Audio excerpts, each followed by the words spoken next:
Hi, everybody. I'm Alyce-Kay Ruckelhaus from Threshold of Hanani and the Widow Ruckelhaus, and we're here working on Now It Will Spring Forth. So what we're doing is we're studying the verses right now. We're talking about the verses that are alluded to in this book. This is just the work, but there's also a novel that's thicker. It's a good story. Anyway, you can get the novel for free. See the link below if you wanted an e-version. If you want a paperback, then you'll have to buy it.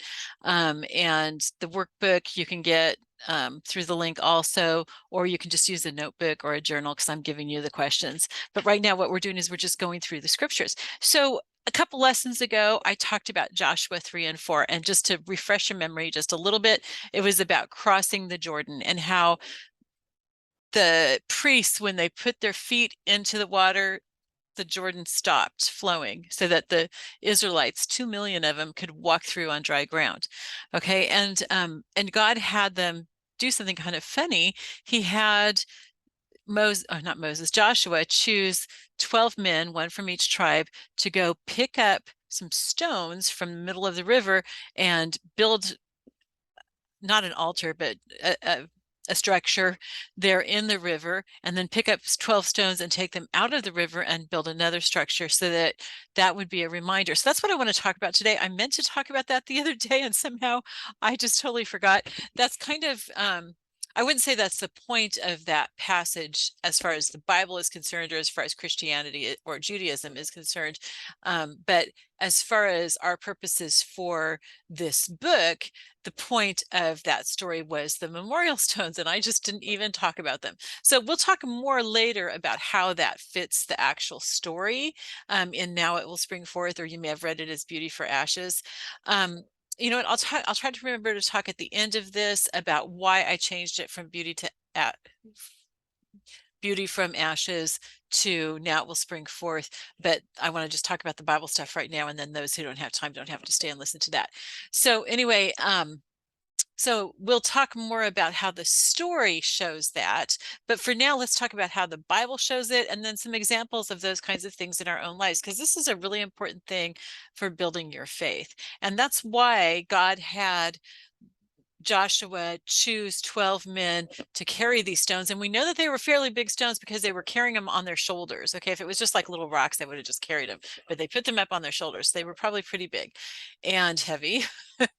And so they built a pile of stones, and God said that it was so that they could come back and show their children this pile. Let me read the scripture to you. I'm not going to share my screen with you this time, but if you want to look, it's Joshua 4, and let me find the verses for you.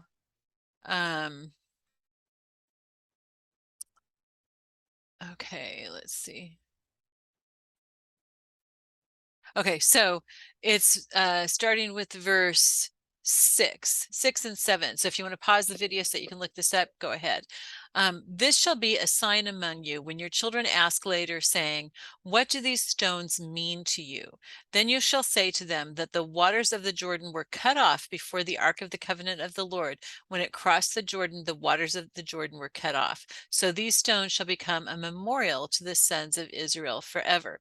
So we have the idea here that God is setting up something permanent so that they'll be reminded, and so that they can teach their children how God took care of them and how he delivered them. And that's really, really important as far as building our faith goes. Another example of that would be Passover, the celebration of Passover.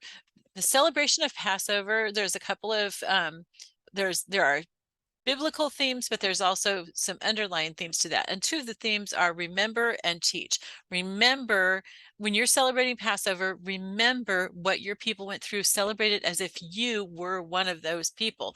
We say, my father, da da da, and this happened to me, as if we were there at the time of the actual Passover event. And so it's remember, and then also to teach. Remember to build your faith. When you remember the things that God has done for you, that builds your faith, because you can go, when something terrible is happening to you, you can go, okay, I know God's going to take care of me because blah, blah, blah, blah, blah in my past. You can also look at stories in the Bible and stories of other people. That's why it's also really important to read stories of great Christians, because you'll have your faith built from their experiences too. But so remember, and then the second thing is to teach your children. So you're going to pass on this heritage of things that God has done for you as the nation of Israel, as the nation of America, as the nation of whatever country you live in, and also as an individual or as your family. What has God done for you? And how can you pass those truths on to your children so that their faith will be built? And so in the book, we're going to see that happening. We're going to see them applying this principle in order to remember the things that God has done and how he's gotten them through to build their faith. And we see that actually in some of the other books too. In Foundations of Sapphire, you see it in the blue scarf, which is going to come up in other books because it's definitely a memorial stone. Now, a memorial stone does not have to be a stone. It can be an event that you make up, like Passover. You don't make up Passover. Passover God made up, but it can be an event, or it can be an item of clothing. It can be all kinds of things. So here's some examples. So I walked with my children. I only had 3 at that time. With my children and my mother, we were part of a 23-person team walking the California Mission Trail, praying for 6 weeks for California and for those specific places that we went through. So I have a t-shirt that everybody had that had the logo of the prayer walk on it. I have that t-shirt, and it's like whenever I put that t-shirt on, I don't have to go through and pray those 6 weeks worth of prayers again. It's like when I put that on, it's like I'm praying those things again. It's like that all comes back to me, and I'm saying, Lord, just please continue to answer these prayers that we prayed. When I Okay, so I'm trying to think of how to share this because it's like so big. So back when my first husband and I were married and we were expecting our first child, we both felt that I was supposed to stay home with the baby. We're very conservative, and I still am. And we believed that it was important for the mother to stay home with the children. But I was the one who was working and bringing in the money, and he wasn't. And he had been trying and trying and trying to find a job and couldn't find anything. And we needed something with benefits and everything like that. And so one day in church, one Sunday in church, we both felt so strongly that God was saying that I should quit my job or give my notice that I would be leaving when the baby was born. So the next day I did that. I took that step of faith, believing that God was going to provide, and okay, Lord, this is in your hand. Now, a couple things here before I go on. It's really important that you just don't say, hey, I think that this is what I want, and so I'm going to step out in faith and do this and leave it to God to take care of me. Not a good idea. That's kind of like when Satan took Jesus up onto the pinnacle of the temple and he said, throw yourself down, because God said that he'll give his angels charge of you so that you don't even strike your foot on a stone. And Jesus said, don't tempt the Lord your God. In other words, don't be presumptuous. Don't do those things. Those things are to be applied to when God is leading you. When you do something that God tells you to do, he's going to take care of you. Doesn't mean that you're not going to get killed or something like that. A lot of Christians have been martyred for their faith following God. But like Jesus said, fear not the person who can kill your body. Instead, fear him who can kill your soul. Okay, so we're not worried about dying, but we know that God's going to take care of us. And so you don't want to just, it's kind of like you don't want to say, oh, I saw this one person, God told them to go out on a branch and saw it off, and God caught them. Okay, so I'm going to go do that too. No, that's not what God's told you to do. So don't you do it. If you do that, God's just going to go, fine, and you're going to fall to the ground. Okay, so you want to always make sure that this is God's will. So we really strongly felt that this was God's will. And so so I went that Monday, the next day, and I turned in my resignation as of whenever I had my baby. And I think that was like March or so. And no, it was probably like, yeah, early March. And the baby was due like right at the beginning of April. She didn't end up being born until April 15th. Okay, so I worked in the president and vice president's office of the YMCA in Silicon Valley, and they were really, really good about it. I mean, not only did they accept my resignation with grace, but the vice president of finance spent an entire day working on my case, calling Social Security, calling disability, calling Merrill Lynch, which had our retirement fund, calling different people in the YMCA to figure out exactly how they could work it so that I could get the most benefit. They knew I was not going to be coming back after my baby was born. I was leaving completely. They knew that, but they were still so incredibly kind and did that. And it turned out that, let's see, she was born in the middle of April. I think they had me leave the first week of April because they were afraid there was only one woman. Well, there was another secretary besides me, my supervisor, and then there was one woman vice president, and then the rest of them were all men. They didn't want to be stuck with me in case I went into labor. So they sent me home after my due date because she was born like 2 weeks late. All my kids were born late. So anyway, so yeah, so they worked it out so that, let's see, she was born the middle of April. They worked it out so that with my comp benefits, with my disability that you can get when you're, maternity and all that stuff, with various other things. And I still was able to keep my entire retirement fund intact through Merrill Lynch, not using any of that. They worked it out. And while I was on comp leave and maternity leave, they worked it so that I was still earning sick pay. So that was going towards to be tacked on at the end. She was born in the middle of April. I was paid all the way through the middle of August. That was incredible. So anyway, so I turned in my resignation not knowing what was going to happen, and they did that for me. That was a huge thing. But then also my husband, not Bill, but my previous husband, he kept looking for a job and looking for a job, and finally I think it was just like a couple days after I turned in my resignation, he had applied to be a bus driver for our county, and I think he hadn't heard back. I don't think that they had rejected his application, but he hadn't heard back, so he kind of gave up on it. Well, a day or two after I turned in my resignation, he got a call from them that he was accepted, and his start date was right after, like, my pay went through like a Friday, and then the next Monday was going to be his start date, which was like, there's no way you can say God didn't work that out. That was just like so God doing that. So what I did, because I really believed in this whole thing of memorial stones, was I created a family holiday. So every day on whatever that day was, I don't remember. Actually, I think it was in February. But anyway, whatever the day was, we had what we called best day, and he still worked, but the kids and I, first just my baby, and then I had 3 and then 2 more later on. So 5 kids. We rode the bus with him and talked about how God had provided for our family. I don't think we did it with the last 2 children, because by then we were living in Los Banos, but with the other 3.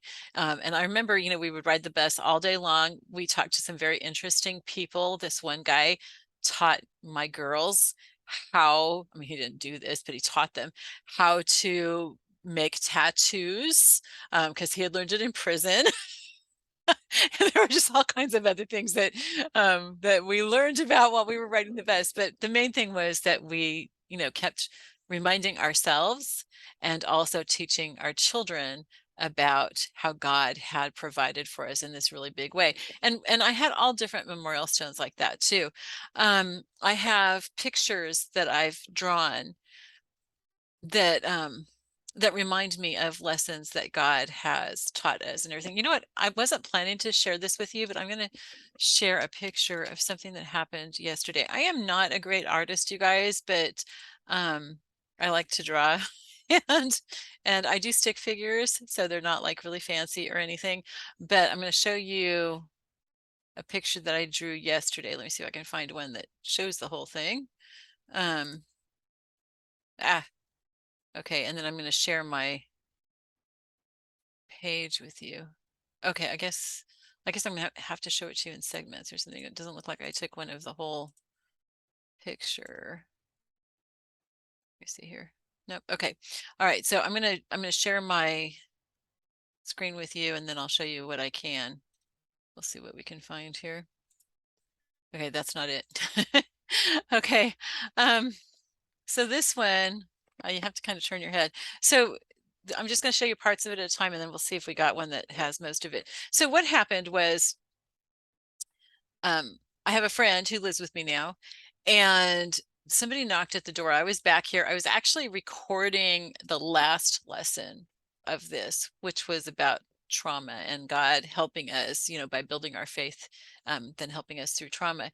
And right after I finished, she came in and she said, Alyce-Kay, there's a man at the door, and I don't think that I should answer it. It's like God had just given her this check in her spirit that she should not answer the door, which was a good thing. She said, is there any reason why I have to answer the door? I said, no, there's no law that says you have to answer the door. So don't answer the door.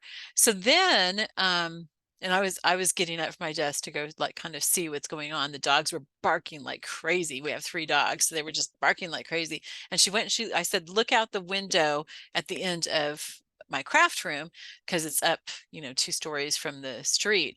And so she was looking, and he had left the door, and he was standing in front of the house yelling and screaming. I mean, I could hear him from inside the house yelling and screaming at us, and it was not somebody we knew. And he started like attacking the trash can and hitting it and everything. And so here we were scared, but God kept us safe. The police came very quickly. So I called 911. She also called 911. I didn't realize it. So we were both talking to 911 at the same time until they figured out you've got 2 people calling about the same thing.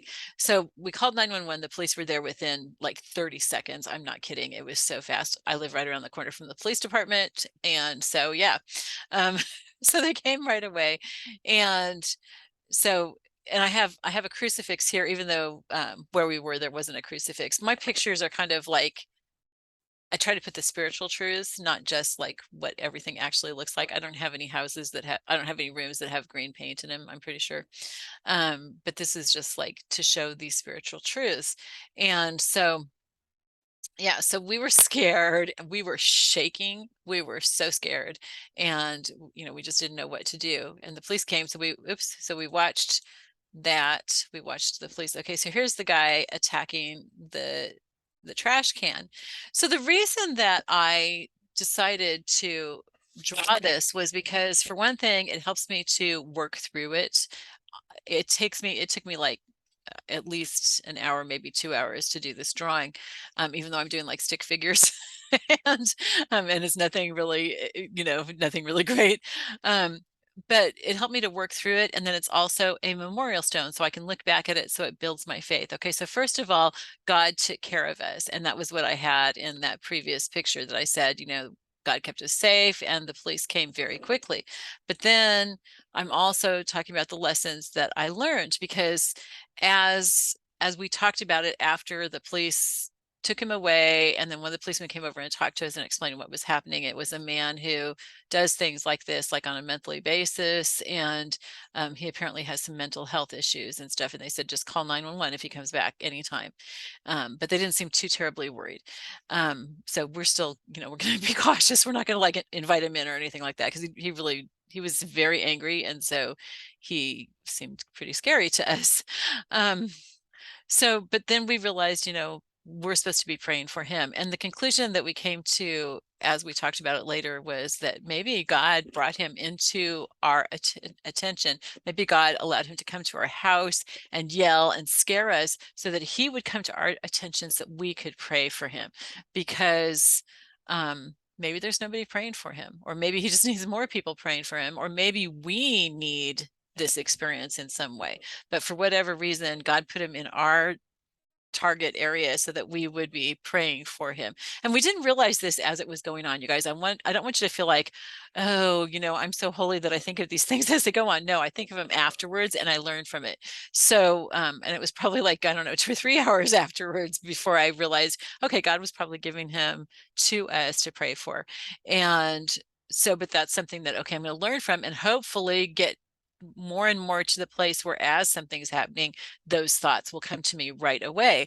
It's a process, you guys, and that's what I'm trying to share with you, is that it's a process. So I have here, thank you, Lord, because he, we thank God for taking care of us. And then here's, praying for him. God, please help him.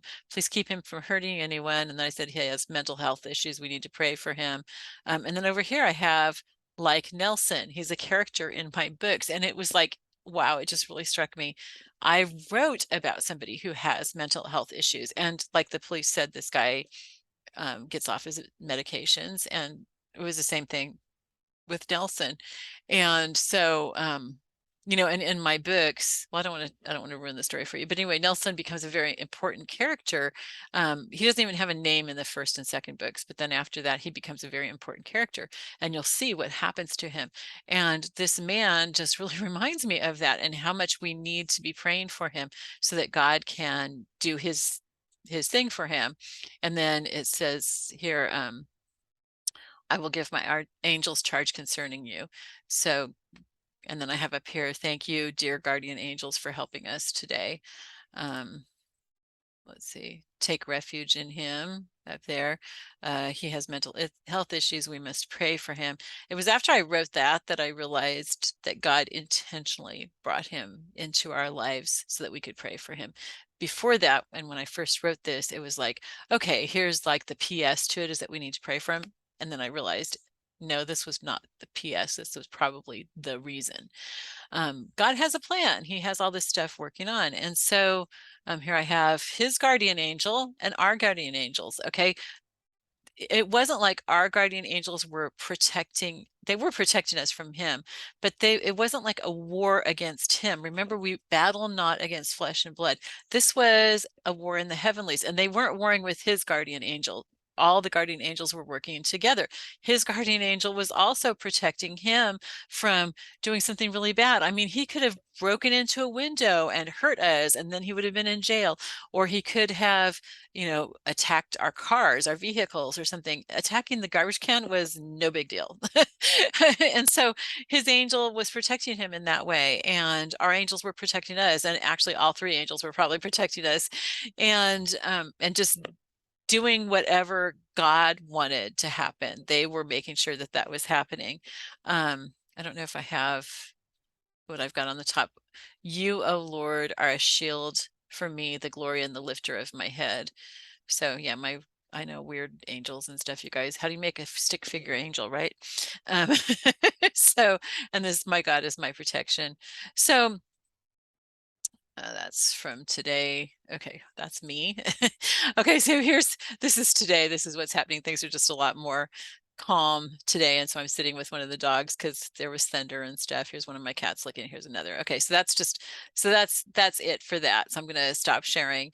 But do you understand how not only could I work through the situation by drawing, but which kind of has to go with the right side, left side of the brain thing that we were talking about in our other series, but also this is a memorial stone for me that I can use to build my faith, because if I just forget about what happened and it's like no big deal, that's it, then it didn't do any good. Why have that happen? There's two things that need to come out of it, maybe more, but two things that I can think of right now are, one, pray for this guy, and number two, to build my faith and build Kathleen's faith. And then having it as a memorial stone, I can look back at it later and it'll build my faith. But not only that, because I showed it to you, hopefully that will also build your faith. And there's nothing in there to identify the guy. He wasn't wearing orange. I just made him wearing orange in the picture to bring the attention in the picture to him. But orange or red, whatever color had him, I put him in something bright while everything else around it was dark. So there's nothing that can identify him. That's why I hesitated at first showing you, and then I was like, no, there's nothing that can identify him, but just the situation. And so hopefully my sharing that with you and showing you the picture that I drew with that will make it something that will stay in your mind a little bit, and at least be something that will build your faith. And if I show that to others, then that will hopefully build their faith as well. So that's kind of the point of it. That's the point of a memorial stone. So I'm just trying to think if there's anything else to share about that particular situation. Oh, here I have the whole picture. Okay, let me just share this with you really quickly so you can see the whole picture. It's not like it's like a really fantastic picture or anything, but I think that the principle is what's really important. Let me see if I can, I don't know if there's anything that I can do to turn this. This is different because it used to have it so that you could turn it, but anyway, so you'll have to tip your head to look, but this is the whole picture. That's not part of the picture. Okay. That was one of the dogs. So here's the whole picture. And so, oh, stop it. Oh, I think it's doing a slideshow. Okay, I'm going to stop sharing. So anyway, so that is a memorial stone for me. So you can see a memorial stone can be all kinds of different things. It can be, sorry, I've got this stuff, the slideshow going on in the background that's distracting me now.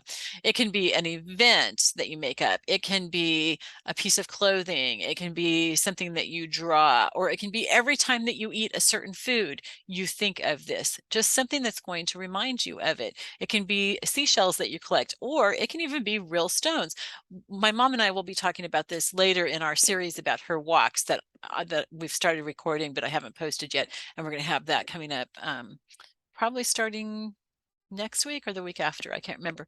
Anyway, on one of her walks, the walk that was all the way across the United States from Washington State to Florida, as they would get to a city, they would stop near the city boundaries, near the sign, and they would look for two rocks, usually like about this big. Okay, so not huge. And on one of them, they would write information about what city it was, what the date was, and everything, and they kept that one. The other one, they wrote the information. They said the city has been prayed for or something like that. We'll explain that more in the video. And then they left that there. They left it, they used permanent marker, and I think that they sprayed it with something to keep it permanent too. And so they left it there by the sign, but hoping that somebody would see it and be blessed by it. So I don't know, a couple years later or so, my mom and dad were traveling and they stopped in some of these towns because they had met people that they'd become friends with and everything. Well, they found out in some of these places that someone had found this stone, and like in one place they kept it at the fire station, at another place they put it in the library. Sorry, I'm getting teary. It's just like people valued the fact that their town was prayed for, and that's so encouraging to me. This was back in 2003, and then they found these things out probably like 2005, 2006, or maybe even later actually. You know, we think of the US now as being such a pagan place, but there really are people even in government who appreciate being prayed for. And so we need to not forget that. We need to pray for our communities. We need to pray for other communities, even like as we drive through them. And one of the things that my mom and I are going to be talking about is the whole idea of prayer walking and prayer driving for normal people. She took, you know, this walk that was more than a year, and she's done a whole bunch of other walks that are really long. But you can do that. Just you can prayer walk for 10 minutes, whatever, however long you want to pray, or you can drive. Like as I'm driving home from church, sometimes I will pray for different things that I see as I'm going along, and I call that prayer driving. So anyway, so those memorial stones, then my mom brought home the ones that she had put in the motorhome, and my brother did something with it. I can't remember if he built a wall or a fountain, but anyway, something at their house. It was after I had moved out here to Tennessee, so I wasn't going back and forth there very often. But you know, he built something so that she had this gigantic memorial stone made of all these small memorial stones, and all these towns and cities had a memorial stone saying that their town or city had been prayed for. So that's the whole idea of memorial stones. And I want you to think today, because there's not like another scripture passage to look at, but I want you to think about at least one thing that God has done for you. Hopefully kind of a big thing, but it doesn't have to be. It can be something small, something that you want to remember so that it will build your faith. And think about how you could make that into a memorial stone. Is there a piece of clothing? Is there a certain food? Is there a date that you'll just always remember that this happened? Or is there you know, a picture that you can draw, or you can write it on a card? Maybe keep a file, a recipe card file full of 3x5 cards that you've written all these things on, and every once in a while you go through them. Those can be your memorial stones as well. So anyway, think about that, come up with something, do it, hopefully share that with all of us in the comments below, because we'd all be really blessed hearing each other's ideas. I think that'd be really fun.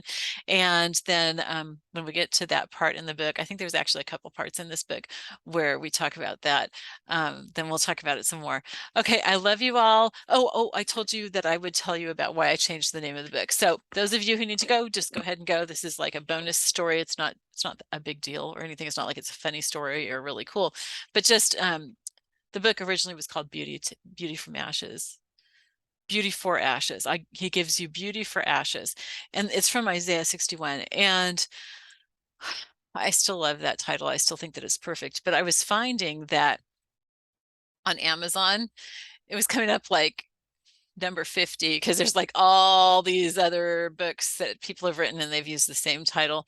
And so it's like, even if you went looking for the title of the book, you'd have to go through page after page after page on Amazon and you'd never see it. And it's like, if I really believe that God's given me these books to write and he wants me to get these principles out to people, then I need to put that where people can find it. So so I went through Isaiah because the titles of the books, at least in the first mini series, I'm not sure if I'm going to do this in the next mini series, but in the first mini series, they're all from the book of Isaiah in the Bible. And so I was going through and reading and just going, okay, Lord, what phrase do you want me to use for the title for this? And I came to, oh, I can look in here. I think it'll tell me where it is. Anyway, so I came to that verse in Isaiah, and Isaiah 43, 18 and 19. Do not call to mind the former things or ponder things of the past.